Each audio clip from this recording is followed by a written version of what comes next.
D&D is harder than it looks. Let's run it back. Last episode, I started creating a party by turning my friends into D&D characters. I did this with no prior knowledge about the game besides my brother's D&D campaign that did not involve me creating anything and also involved accidentally fireballing my own team. So needless to say, my first attempt was scuffed. And by scuffed, I mean I somehow managed to use an outdated character sheet, proceeded to leave half of it blank out of sheer confusion, rolled stats using a d20, and also did this. You all justifiably tore me a new one in the comments, so I'm back and ready to do this the right way. Or as right as my way can ever be, which is actually not very consoling, but nonetheless. Once I finish the party creation, I'm gonna attempt to gather all my friends together and actually play a game of D&D. And that means character sheets can't be messing around anymore. So without further ado, let's get to D&D. Hey Mao, you wouldn't happen to have a Sona with a ton of lore that I could— Shh! Well, you followed. Huh? Good. I present the sacred scripts. Lord! Yeah! So, take two. I have my setup and I'm ready to not butcher these characters. Friend Mao, known as Maozoom on the YouTubes, has bestowed upon me the holy grail of OC lore. No, seriously, look at this. There are character references, voice claims, backstory lore, a whole damn original language. Hold on.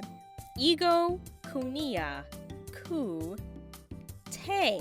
Haha, yes! Seriously though, this is awesome. Link to the profile is in the description if y'all want to see it yourself. Obviously, I want to do justice to this character, but I also want to make it different enough that it's not just the same thing copy and pasted into D&D land. Mao is apparently some sort of elf that's been evolved from humans, but I wasn't really feeling an elf for them. I was researching the different D&D races, not really finding any of them particularly fitting when I landed on the tiefling. Immediately, I saw some similarities in physiology. I mean, horns, pointed ears, slightly humanoid vibes, but most of all, I was drawn to the fact that tieflings are technically descendants of humans. This is perfect, couldn't have written it better myself. Now, I know the stereotypes for tiefling is a more brooding, edgy nature, which makes sense from their background and how they're treated in the world. However, I had a thought. What if this tiefling doesn't even know he's a tiefling? Alright, hear me out. A little bonk to the head and we can make anything happen, especially some plot convenient amnesia. What if this character actually genuinely thinks he's human? What if, despite being a 6-foot-tall red creature with horns, he thinks he's part of the basic little guy community? What if in every interaction he's had with said humans, he somehow always manages to misconstrue what the humans are saying to confirm his assumptions?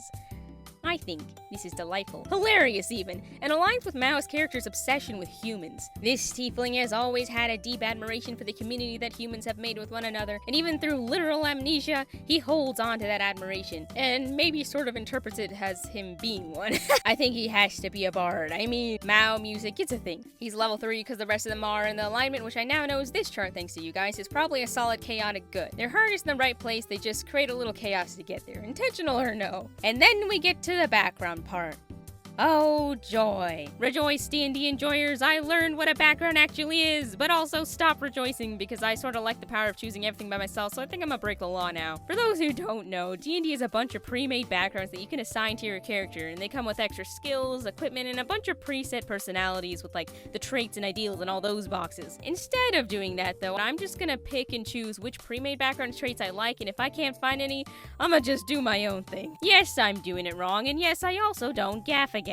For this character, I thought the Outlander background fit best, because I imagined them to be a traveler of sort. They live on the outskirts of society, traveling to find a place where they belong. I like their personality as this whimsical, optimistic, maybe a little air-headed creature. And from the list of ideals given, I like number 1, change. Life is like the seasons, in constant change, and we must change with it. For his bonds, even though he technically doesn't have any, from his perspective, I'd go with option 1. In his mind, his bonds are to humanity, and even when he is far from them, he feels connected to them. As for flaws, I don't know if I like any of these. This character's greatest flaw would probably be how gullible they are, and how they prefer to live life in this sort of ignorance is bliss sort of state. I guess number 2 sort of fits that, I don't know. In any case, I wrote down gullible in my sheet for my own sanity. Turns out having a background also gives your character 2 more skills. In this case, athletics and survival, which makes sense for all this. I wrote all that down and then also added his tiefling traits. I decided to choose medicine, performance, and sleight of hand for his other skills since his build is looking to be more of a support character than a heavy hitter. I went classic and decided he'd have a little lute to accompany his singing, since it's like the closest thing to a medieval electric guitar I guessed. Add some language, write out his backstory, and boom! We have the most basic stuff on the sheet and we're ready for the rolls. But before we do that, I think I have to issue my first public apology as a YouTuber for my absolutely zero brain play with the D20 rolls last episode. I'll be so honest, I didn't even research that part. I sort of just saw that I needed a number between 1 and 20 for each stat and assumed, oh, of course. The most balanced and sane way to do this would be obviously to randomly roll a D20 and hope I don't get ones over and over again. And then I proceeded to get ones over and over again. So yes, I saw your complaints and I'm switching it up. I really considered just going all chaos and using the D20 anyways, but then I tried rolling a D20 just for fun and immediately rolled a 1 again. The sheer pain and anger and despair hit me all at once again, and I decided to chuck my D20 into the sun. Here we have a gorgeous assortment of 4 D6s, and I'm to drop the smallest roll so that my rolls are fair and balanced. Look at me playing by the rules, learning from my mistakes. I'm a changed Cloud. Right off the bat, these rolls have so much more chill. I got an 11 first, which is a pretty good number, you know, I'm not gonna complain at all. Next roll, I saw a 1 flash in my peripheral and almost went into a rage before I remembered I get to drop this, so fuck that guy, another 11. Next was 12, a 14, another 12, and an 8. I went to collect my dice to do another roll when I realized, no, that's it. Is this how it feels to follow the rules? Because if so, I might do it one more time, maybe. I did the math, and these are the final stats. Ignore how I wrote the stats in the entirely wrong box at first. I just had to mess something up to rebalance the universe real quick. But with that, we're done with Mao's character. Or, as we should call him, Malik of Nowhere. Malik wakes up one day with no memory of his origins, his life, or his people. All he remembers is this unnamed yearning within him that draws him to humanity. Malik continues to travel this world in search of a home, though, and with hopes to uncover his hidden memories. And of course, his travels lead him to one group full of adventurers. So, Hello. the character that you gave me was, I think you said it was supposed to be based off of an elf, if that's what I gathered. Yeah, honestly, I don't even know what I am. Like, Google's AI told me I'm a unicorn. I'll take anything at this point. Perfect. So, as you can see, I chose for your character to be a tiefling. Oh my god. Wait. Your character, still a little guy, thinks he's human, will not take no for an answer on that front. And is, yeah, just doing, and is a bard, as you can see, because obviously, obvious reasons, Of course. music, I am had the to be a chubbiest bard. of fellows. I Exactly. love him so much. He's so me. Let's go! He's tripped out. He's got all the hair decorations and oh my Oh goodness. hell yes, I had to. I hope you're ready to play an absolute goober, because that's what's coming in. Of course. I'm honored to be the goober. Yippee! Awesome. Hey Blue, I've been expecting you. you have? Yes.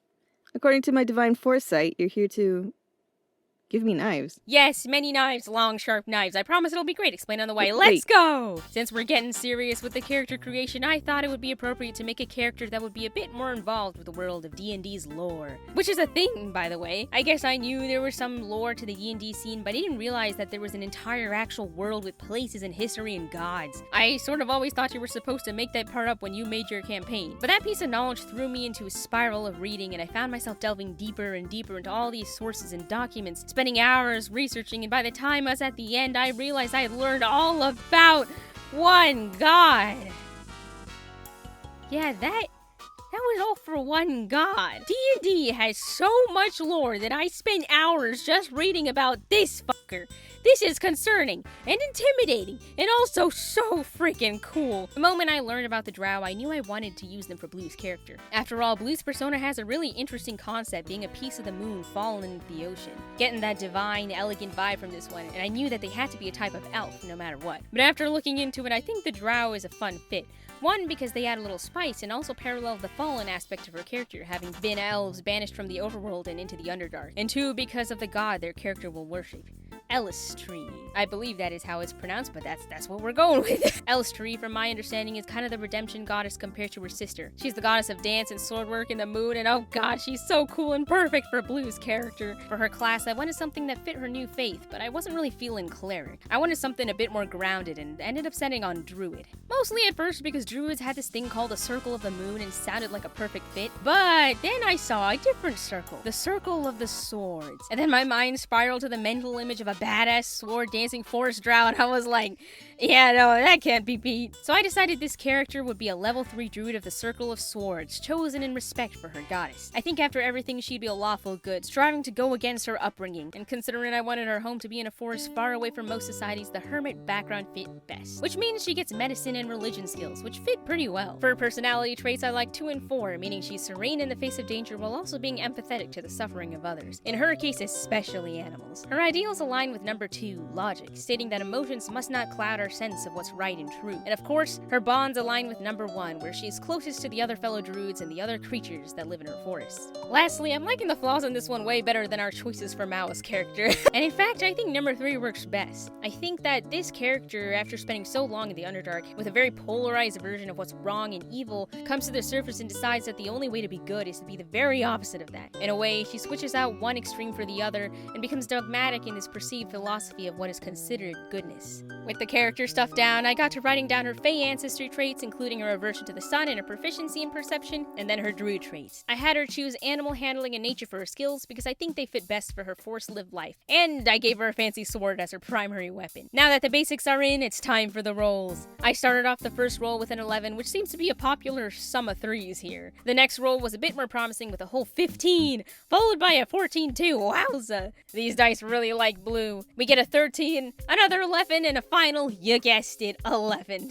I'm looking at these numbers and genuinely rejoicing. I know they're not even that high probably, but anything above what I did to Orb is a win. I did the math for Blue's character, and guys, I actually had fun doing the math this time. I can't tell if this is character development or Stockholm Syndrome, but we're gonna call it D&D magic, baby! And with that done, our 4th party member is finished. Meet Bluelith Baymoon. In my mind, Bluelith was misguided. A drow in the Underdark following Lolth and committing heinous acts in her name alongside their fellow drow. However, somewhere along the way, they decided they didn't want to live that way anymore and fled everything they knew. She took sanctuary in a forest under the moonlight and swore to protect that place with her life. She tentatively asked Elistree's guidance, unsure if she's worthy, but little does she know, Elistree has space for all those who wish to find the light, and believes Bluelith to have always been a part of her, a piece of her moon that has fallen out of her reach, and yet will find its way back to her once again. Let's all begin by meowing. Let's all just... Meow. Meow. Meow. Meow. This is gonna go into the blooper reel. No, this is in the main video. Oh, it better be. I'm here to show you your character. Blue, your OC is very, very cool. And from the concept you told me, I wanted to do justice to the whole piece of the moon kind of vibe. Basically, your character is a drow character, a dark elf. And the whole idea that I had was that there's like sort of parallel between the whole fallen idea of the elf that has fallen to the Underdark and now is trying to redeem herself by traveling the overworld and showing her faith to Elistree, who the goddess of swordwork and dance and the moon. So I was like, we see the parallels here. That's basically the idea for your character. I'm speechless. My jaw's on the floor. This is so cool. Oh my god, this is amazing. Ah! Dude, not gonna lie, that moment of silence, I was sweating a little. I was like, oh. I was trying so hard not to freak out because I try to be really cool most of the time, but it fails often. Yeah, you have a very interesting cast of characters here, for Cloud. sure. I will be stealing everyone's bread. I hope you know that. Wait a minute. Just get in the van. So, I got demoted. After having a small talk with someone who actually knows what D&D is, I realized that not knowing something as basic as what Fireball even essentially does isn't exactly an inspiring start to my Dungeon Master resume. As funny as it would be to try and fake it till I make it, it would be infinitely more awkward when one of my actually experienced players says a word I don't even know and I have to be like, hold up, let's stop the cool story stuff for a second so I can Google what second wind means. Yeah, Not a fun experience all around. Thankfully, our goat Gucky offered to DM this for us and turn this character I made for them into an essential NPC so that we don't spend 3 more hours trying to communicate things I don't even know anything about. Also, I think it'd be fun to have an actual D&D one-shot experience by someone who at least vaguely knows what they're doing, so that if I ever do want to DM something myself later, I'll have a little to go off of. That's why I am now a player character, which also means I have to make a playable character. This should be good news, but I quickly found out that making a character for someone else is a whole lot different than making one for me. Case in point, I can't make a single actual decision. And I did cycle through a couple of ideas, each of which stuck with the viscosity of water on motor oil, only leading me down the endless spiral of why, and please no, before I realized, why should I make these decisions myself when I can make all of you make them for me? That's right, I'm not gonna choose what my character is. Instead, I've curated a lovely little thing called a Google form where you're gonna have to go and vote on what my race, class, background, and alignment is. And from there, I have to make that character no matter how insanely out of whack it is. This is an incredibly bad idea for the long run, but it's a good thing I don't have any foresight and only think about the present because it sure sounds like fun right now. I've been assigning chaos to my friends without their knowledge, so now I hand over the reins to all of you. Go wild, my friends. Go absolutely bonkers. In the meantime, I have one last thing to do. Call me D&D Nick Fury, because there's a team that needs to be assembled. Orb. Or games. Unlimited games. Orb. But no games. Limited games. Still out of breath? I'm okay, I got water. Bro, you did not need to run. Good afternoon. How is it going? Fellow D&Ders, we are here. We have finally gathered together, the full gang. Yo. Yo. So basically, what I want to know is what your guys' experiences with D&D, like how experienced you are with D&D so far, and your basic expectations going into this. Like, what do you think is gonna happen? You know, all that jazz. Okay, can I get the talking stick? This is your talking stick. You can have the talking stick. Thank you. Oh, it's a nice talking stick. My past experience with D&D was 3 years ago. I played a couple of one-shots, and those were very fun, and I was one of the beginners that were playing with a bunch of experienced people. We got stuck on a puzzle for, I think, 1 hour and a half. Oh, that's definitely gonna be us. I have no expectations going into this other than having a good time. And a good time we shall have, hopefully. Could I trade the talking stick for 1 crunchy bar? Oh, That's a good deal. crunchy bars are nice, man. I gotta think about that. They Here, are. I'll give you a talking stick for 1 crunchy bar and like a quarter banana. Oh, you drive a Ooh. hard bargain. You know what? How about a crunchy bar and 3 raisins? Ooh. Raisins are in quite high demand these days. I will take it. Oh, I don't know, I think We Orb can just, shake. Orb just pulled off the scam of a lifetime, but you know. yeah. I think we can shake on it. My experience with D&D, none. I don't know what I'm doing here. Expectations, I don't know. But I'm a goober, and I'm gonna make the most of it. Yes. Okay. This is a nice talking stick, though. Hey, Yeah, you let's not get too see? You see? attached. What if I trade the talking stick for 1 really shiny rock? That is good. Oh Whoa. my gosh. That is a nice looking rock. I just have one question for you. Okay, go ahead. Is the moss on that rock organic? Oh, it should be. I did find it just outside over there, and picked it up because it was really shiny. I'm gonna need to have a look at that rock. Just inspect that moss. Hold on. Just.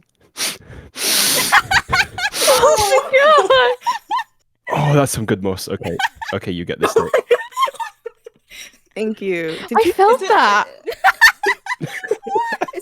Is it legal to like witness this? I feel like I should be here. I feel like I should step out. Moss exchange. Cloud, there are bite marks on your talking stick. No! God damn it! How am I gonna get my money I'm back? sorry. Okay, well, my experience with D&D, I have played a couple sessions, and that was a couple 100 years ago. And my expectations for this campaign or this playthrough, I have a feeling we're gonna do good. I think we'll be fine. Oh, I think some we'll do positivity. great. Lovely. Yeah. I have an offer. I have an offer for you. For that shiny, brand new talking stick, can I trade a doll from the Tiny Fox Company? Deal. You really appealed to the customer. This is all I got. I had to wait until Blue had it because I didn't have it. I don't got anything else here. My D&D experience, I've played in a couple one-shots and in 2 longer campaigns over the last few years, and I have taken in a lot of D&D content. I've never DM'd before, so this is going to be my first time DMing. Oh, awesome. I'm excited though. Ooh, I'm just gonna say, Gucky's cooking. I'm just gonna say, I'm I hope you excited. guys like apples. That's all I'm gonna say. That's all I'm Do gonna I say. live in a world where I am really hungry for apples? You could, You could be. if you desired apples that much. That's up to you. That's up to you. Really? Dude, the world is your oyster orb. No, the world is your apple. The world is your apple orb. Guys, I think we're apples. Yeah. The end of it is just credits roll. Everyone's actually an apple. What came first? The apple or the worm? I hope you guys enjoyed this part 2 D&D video, and I hope you're hyped for the finale of this little trilogy. I know I'm excited trying to actually play this game. Chances are, though, the creation of that video is going to take a hot second to finish, as I am going to have to animate a lot, so please bear with me while I do so. In the meantime, I am working on a handful of other videos, so, keep an eye out for all of that. And I should also mention that I have a Patreon now. Yup, I am selling out. It is what it is. But seriously, my videos take forever, and there's a lot that goes down behind the scenes to make them, so if you ever want a little peek into that process, or just want to be reminded that I'm alive, you can choose from any of the range of tiers for all that. And if you can't support me financially, that's cool. You can always just subscribe. It's free and it goes a long way as well. You guys are awesome. Stay creative, and I'll see you in the next video. Bye bye!